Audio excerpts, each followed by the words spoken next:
ഇവിടെ വന്ന എല്ലാവർക്കും ഇവിടെ വരികയും നമ്മളെ സപ്പോർട്ട് ചെയ്യുകയും ചെയ്ത എല്ലാവർക്കും ഒരുപാട് നന്ദി. Thank you so much.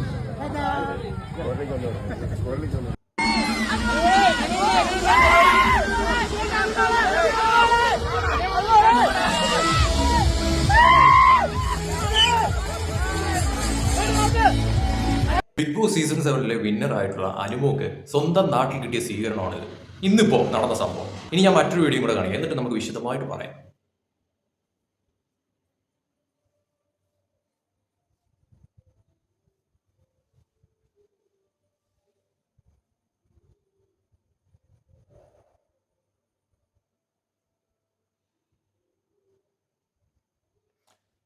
റണ്ണറപ്പായിട്ടുള്ള അനീഷിന് ലഭിച്ച സ്വീകരണം, അതും സ്വന്തം നാട്ടിൽ ജനങ്ങൾ കൊടുത്ത സ്വീകരണം.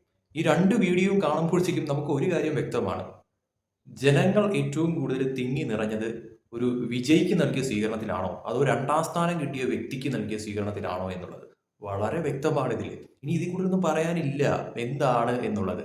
ആരെയാണ് ജനങ്ങൾ ഏറ്റവും കൂടുതൽ ജനമനസ്സിൽ സ്വീകരിച്ചിരിക്കുന്നത് എന്നുള്ളത് ഇതിൽ നിന്ന് തന്നെ വ്യക്തമാണേ. ഇതിൽ കൂടുതൽ എന്തോന്നിരിക്കുന്നത് എനിക്ക് തന്നെ അനുമോളുടെ ഇന്നത്തെ ആ ഒരു സ്വീകരണ ചടങ്ങിലെ ആ ഒരു വീഡിയോ കണ്ടപ്പോഴത്തേക്കും ഒരു വിന്നറെ കാണാൻ ഇത്ര പേരെ ഉള്ളോ, അല്ലെങ്കിൽ ഇത് എന്തുവാ ഇത്? അതും എനിക്ക് തോന്നുന്നു ആ ചടങ്ങിൽ നോബി, തങ്കച്ചൻ, പിന്നെ ആരൊക്കെ വന്നു, അഖില്, ഡയാന, അങ്ങനെയുള്ളവരൊക്കെ തന്നെ വന്നു. ഈ സ്റ്റാർ മാജിക് ടീമിലെ ഒരുവിധപ്പെട്ട എല്ലാവരും വന്നിട്ട് പോലും ഇതാണ് അവസ്ഥ. എന്തുവന്നടേ ഇത്? അനീഷിന്റെ ആ ഒരു സ്വീകരണ ചടങ്ങ് തൃശ്ശൂരിൽ നടന്നത് വേറെ ലെവല് തന്നെ പറയാതിരിക്കാൻ പറ്റുന്നില്ല. കാരണം അതിനെ വെല്ല ഒന്നുമില്ല എന്ന് പറയേണ്ടി വരും. കാരണം യജാതി ഐറ്റം വരുന്നത് കാണുമ്പോൾ തന്നെ നമുക്ക് എന്തുവാണ് ഇത്? അത് കണ്ടിട്ട് ഈ എന്തോ പറയാ, ഒരു വിന്നർക്ക് കിട്ടിയ സ്വീകരണം കാണുമ്പോഴത്തേക്കും വല്ലാത്തൊരവസ്ഥ ശരിക്കും പറഞ്ഞാൽ.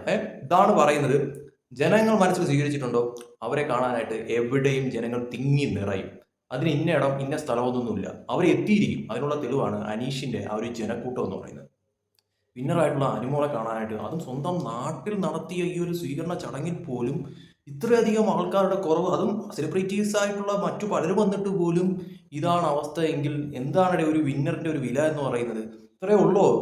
അറ്റ്ലീസ്റ്റ് എനിക്ക് ആ വീഡിയോ കണ്ടപ്പോഴത്തേക്ക് കുറച്ച് പേരെ കുറച്ച് കാശെങ്കിലും കൊടുത്ത് അതിൽ ഉൾപ്പെടുത്താമായിരുന്നു എനിക്ക് തോന്നിപ്പോയി. കാരണം ഈ ഒരു ചടങ്ങ് ഇനിയിപ്പോൾ അനുമോളുടെ ഫാമിലി തന്നെ അല്ലെങ്കിൽ PR വിനു വല്ലോ ഇനി അറേഞ്ച് ചെയ്തൊരു ചടങ്ങാണോ എന്ന് അറിയത്തില്ല.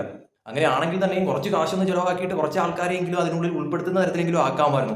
ഇതിപ്പോ നേരാമണ്ണം പേരിന് പോലും ആൾക്കാരില്ലാത്ത രീതിയിലോട്ട് ആയിപ്പോയി. അതും സ്വന്തം നാട്ടിൽ നടന്ന ഈ ഒരു പരിപാടിയിൽ എന്നുള്ളത് വളരെ മോശമായി പോയി എനിക്കത് കണ്ടിട്ട് ശരിക്കും പറഞ്ഞാൽ. കാരണം ഇതിന് മുന്നേ നടന്ന ഒരു സ്വീകരണ പരിപാടിയിൽ ഇത്ര അധികം സംഭവ വികാസങ്ങളായിട്ട് അനീഷ് മാറിയപ്പോൾ അതിന്റെ പകുതിയെങ്കിലും അനുമോൾക്ക് വേണമായിരുന്നു എന്ന് എനിക്ക് പേഴ്സണലി തോന്നിപ്പോയി. എനിക്കിത് കണ്ടപ്പോഴത്തേക്ക് എനിക്ക് പാവം തോന്നി ശരിക്കും പറഞ്ഞാൽ. കുറച്ചെങ്കിലുമൊക്കെ ഒന്ന് പൊലിപ്പിക്കാമായിരുന്നു. കാരണം കാശ് കയ്യിലുണ്ടല്ലോ, അപ്പോൾ കുറച്ചൊക്കെ ഒന്ന് അതിനുവേണ്ടി ചിലവാക്കുന്നതിന് കുഴപ്പമൊന്നുമില്ല. എന്തായാലും പോട്ടെ, ഒരു വിന്നറിന്റെ അവസ്ഥ ഇങ്ങനെ ആയിപ്പോയി എന്ന് കരുതാം. അത്രയേ ഉള്ളൂ.